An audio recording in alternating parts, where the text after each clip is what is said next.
সুন্দরবনের বিভিন্ন প্রান্তে শিক্ষার আলো জ্বালাচ্ছে মুক্তির আনন্দে আনন্দিত এলাকাবাসী।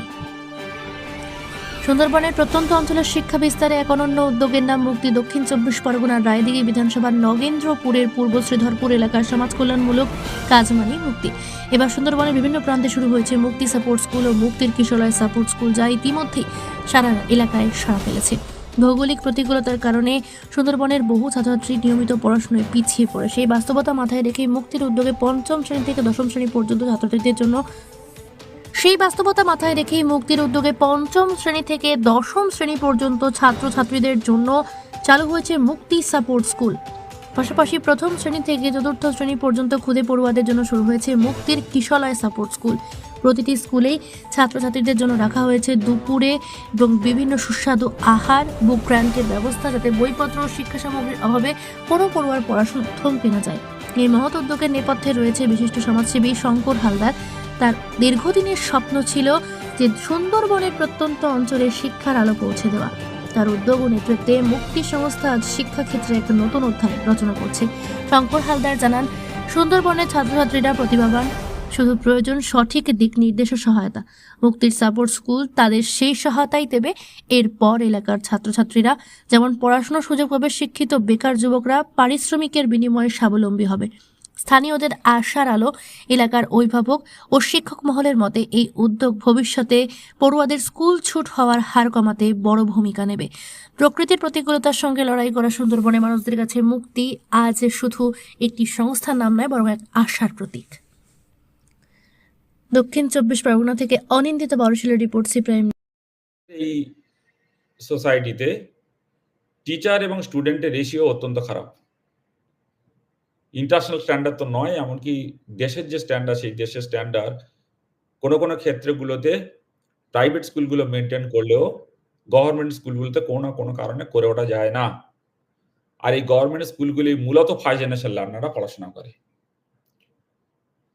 আগে একটি টিচার এবং স্টুডেন্টের ইস্যু ছিল, তার সঙ্গে জুড়ে গেল অর্থনৈতিক অবস্থা বাবা মায়ের, তাহলে তারা প্রাইভেট টিউশনই পড়াতে পারছে না। ফার্স্ট জেনারেশন লার্নার হওয়ার জন্য বাবা মা বা দাদা বোনেরাও কোনো হেল্প করতে পারছে না। তো তাহলে বাচ্চারা কোথায় পড়াশোনা করবে? আস্তে আস্তে এডুকেশনের মধ্যে একটা গ্যাপ শুরু হলো। যত উপরে উঠতে শুরু করলো, সেই গ্যাপটা আরো বড় হতে শুরু করলো এবং বাচ্চারা ড্রপ করতে শুরু করলো। এই কারণের জন্য এটা অত্যন্ত গুরুত্বপূর্ণ যে আমরা এই ফার্স্ট জেনারেশন লার্নারের জন্য কাজ করি। আমরা সাপোর্ট স্কুল যেটা চালু করলাম, যে সমস্ত বেকার ছেলে মেয়ে বাড়িতে বসে আছে তাদেরকে দিয়ে সকালে 3 ঘন্টা স্কুলের পড়াটা ভালো করে রেডি করে দেওয়া যাক, বিনামূল্যে অথবা সামান্য পয়সায়, যাতে এই বেকার ছেলেগুলোরও কিছু পয়সা হয়, যাতে তারা সার্ভাইভ করতে পারে, যেহেতু তাদের চাকরি পাচ্ছে না বিভিন্ন ক্ষেত্রে।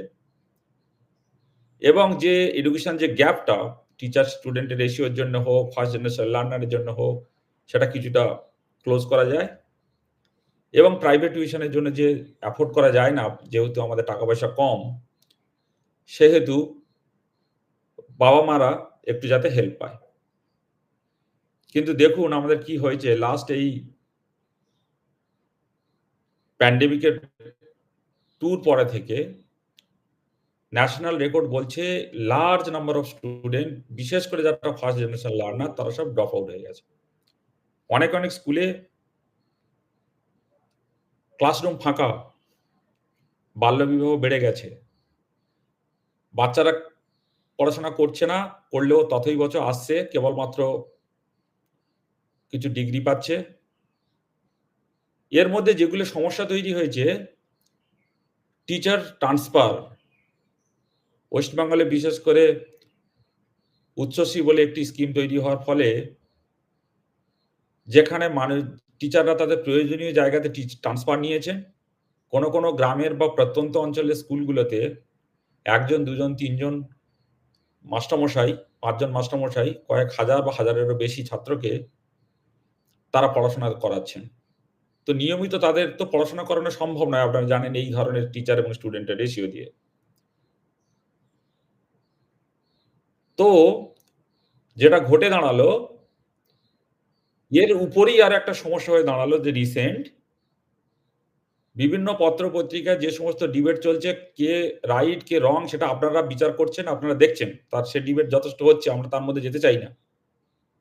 কিন্তু ঘটনা যেটা হয়েছে, এই সময়ের মধ্যে আরো 26,000 টিচার তাদের কাজ হারিয়েছে দিনের একদিনের নোটিশে তাদেরকে স্কুল থেকে তার পরের দিন থেকে আর স্কুলে আসছে না, কিংবা যারা স্কুলে গিয়েছিল সেদিন থেকে স্কুল তারা বেরিয়ে এসছে।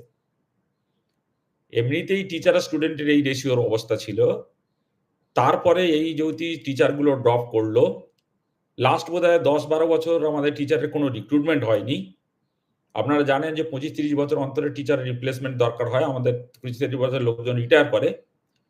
তো তার মানে 1/3 টিচার আরো রিটায়ার করে গেছে। ছাত্র সংখ্যা ডবল হচ্ছে। এই অবস্থাতে আমাদের টিচার নেই বললেই চলে কোনো স্কুলে। তার উপরে যেটা হয়ে দাঁড়িয়েছে কি? বেকারত্বের সমস্যা।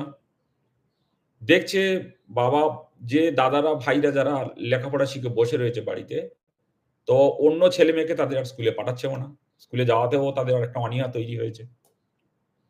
এই একটা চরম অবস্থার মধ্যে দিয়ে আমরা যাচ্ছি। এখন এখানে আমাদের বুঝতে হবে যে আমরা কি করতে পারি আমাদের স্কুলের, আমাদের মুক্তির যারা আমরা নিজেদেরকে সমাজসেবী, সমাজকর্মী হিসাবে ভাবি, এবং আমরা যারা এই ব্রত নিয়েছি যে সমাজসেবায় ব্রতী আমরা, তারা আমরা কিভাবে হেল্প করতে পারি এই বড় ক্রাইসিসের টাইমটাতে।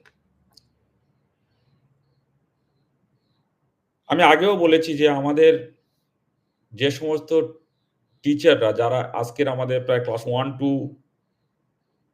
ক্লাস 10 পর্যন্ত যদি ধরা হয় ১৪০ টা স্কুল। প্রায় আমাদের ৬০০ মতো টিচার, যারা এই সমাজসেবার কাজটা এগিয়ে নিয়ে যাচ্ছে সামান্যতম পয়সাতে, সারভাইভাল পয়সাতে সকালে ৩ ঘন্টা করে পড়াশোনা করিয়ে যাতে বাচ্চারা ড্রপ আউট না হয়ে যায় স্কুল থেকে। বিশাল যে গ্যাপটা তৈরি হয় যাতে সেটা না হয়, সেই জন্য। এবং তাদেরকে আমরা উদ্বুদ্ধ করছি যে তারা যেন এই ভূমিকাটা আরো এগিয়ে নিয়ে যেতে পারে। এক্ষেত্রে আমি বলি, আজকের দিনে আমাদের যেটা এসে দাঁড়িয়েছে আরো, তাদের ভূমিকাটা আরো বেশি বড় হয়ে দাঁড়িয়েছে। আমার প্রশ্ন এখানে, যে সমস্ত বেকার ছেলেরা অলরেডি আমাদের সঙ্গে টিচিং করছেন আপনারা, আমাদের ইচ্ছা থাকা সত্ত্বেও আমরা তার গভর্নমেন্টকে রিপ্লেস করতে পারি না। আমরা ঐরকম ধরনের পয়সা কড়ি বা সেলারি আপনাদেরকে দিতে পারি না। সামান্যতম পয়সাতে আপনারা যে সমস্ত সমাজসেবা করে যাচ্ছেন বিভিন্ন জায়গাতে, আপনারাই এখন একমাত্র অন্ধের যষ্টি হয়ে দাঁড়িয়েছেন। খেয়াল করে দেখুন। যেখানে আমরা ছাড়া কোনো রাস্তা নেই। বিকজ স্কুলগুলোতে মাস্টারমশাই নেই বললেই চলে। ছাত্ররা স্কুলে যাচ্ছে না, গেলেও সেখানে ক্লাস হচ্ছে না। ছাত্ররা ড্রপ আউট করে যাচ্ছে এই অবস্থাতে।